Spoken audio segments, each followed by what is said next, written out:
ito na nga ang part 2 sa wedding na pinuntahan namin sa Labason. Again, nandito pa rin tayo sa Bayangan Hotel and Beach Resort. At ayan na nga, nagumpisa na nga yung ceremony. Pero yung mga anak ko, nagumpisa na rin maligo. In fairness po sa swimming pool ng Bayangan Hotel, napakalinis. Sabi nga ng husband ko, yung tubig daw na nasa swimming pool is parang galing daw siya sa bukal. Charot. Napakalinis kasi daw ng tubig ng swimming pool. At ayan na nga, si bride nagre-retouch na kasi nga mag-i-entrance na siya. Kasi nga siya ang bida sa araw na ito. Ikaw ba naman yung bride? Ikaw talaga yung bida, char. Ang mga kaganapan pala dito is reception na lang talaga. Syempre kainan at kung ano-ano pa. Tapos na po talaga yung wedding ceremony o yung sa mismong simbahan talaga o yung tinatawag na wedding vow.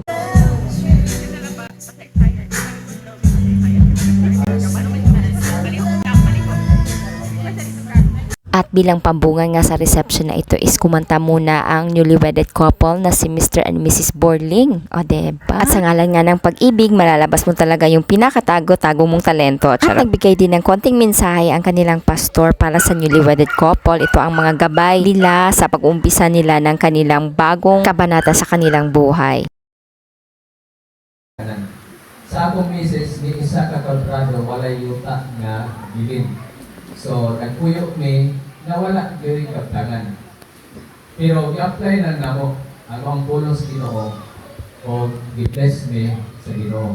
At syempre, pag mga ganito ng wedding ay hindi mga mawawala yung mga kiss, mga first kiss, last kiss, 20 kiss, mga 1,000 minute kiss, basta klase-klaseng kiss, charot. At habang ako ay nag-e-enjoy na tingnan ang newly-wedded couple, binalikan ko nga yung aking mga anak kung ano na ang nangyari. Andyan pa rin talaga sa swimming pool at tingnan nyo naman si Naidos. Tuwang-tuwa talaga siyang nakaligo siya dyan. At dahil nga walang bantay ang mga junakis ko, nag-volunteer na lang ang aking husband na siya na lang yung maligo para talaga namang mabantayan ang mga anak. At balik nga tayo dito sa wedding. Ayan na, cutting of the cake. Ayon pala kay Google, cutting the wedding cake is a special tradition that shows how devoted the couple is to caring for each other and sharing both the good times and bad times in their marriage. When a couple shares a piece of cake by feeding each other, it's a way of showing their love and commitment. They are also sharing in the happiness of their new life together. Ito naman ay ang couple's toast. The spiritual significance of the couple's wine toasting is the blood of Christ, where the couple becomes one with God. O, diba? Ang next naman ay tinatawag na pabaon, or sa in Tagalog is pabaon sa binibining, which means the gift for the bride, kung saan ang mga lalaking bisita ay isasayaw si bride tapos maglalagay ng pera dun sa kanyang damit. But this time, kakaiba ito kasi parang may ibang idea si MC, which is kakaiba nga, which is nagustuhan ko rin. Kaya bali dito is maglalayo muna si newly-wedded couple, which is the groom and the bride, tapos magdudugtong-dugtong ng mga pera kahit magkano man, mga tagpipiso hanggang umabot from the groom to the bride. O, diba? Ibang klase. At ayan na nga.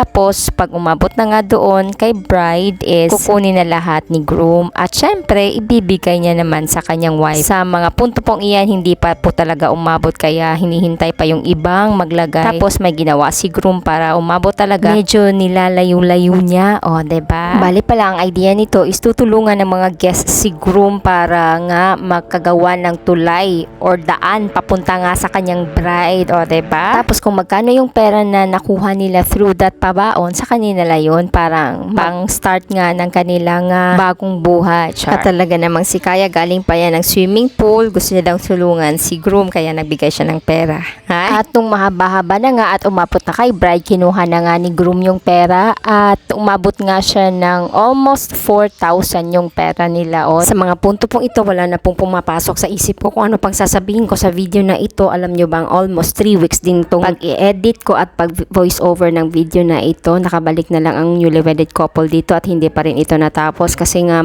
pag nanay ka, marami kang ginagawa. Voice over ngayon, tapos tigil na naman, tapos bukas ulit, tapos tigil na naman. Ganon ang routine, kaya ang tagal natapos ng video na ito at buti na lang talaga ngayon is matatapos na talaga siya. Thank you Lord at bigyan mo ako ng tamang oras na matapos talaga ito. O, tingnan nyo nga si Naidos. O, enjoy na enjoy sa swimming pool. Anyways, lumabas pala ako at nagpunta ako sa may beach side ng resort na ito. ito pala ang beach. Oh, ang ganda din. Tapos kung gusto mong maligo, parang pwede kang sumakay doon sa may barko-barko nila at maligo doon sa may bandang malalim na part ng tubig. O, diba? At ngayon ko lang talaga napansin na white sand pala ang labason. Oh, ganda. At kung nanonood ka pa rin hanggang dito, maraming salamat sa inyong panonood at pagmamahal. O, siya, sige, maraming salamat sa inyong panonood. Maura to, daghang salamat.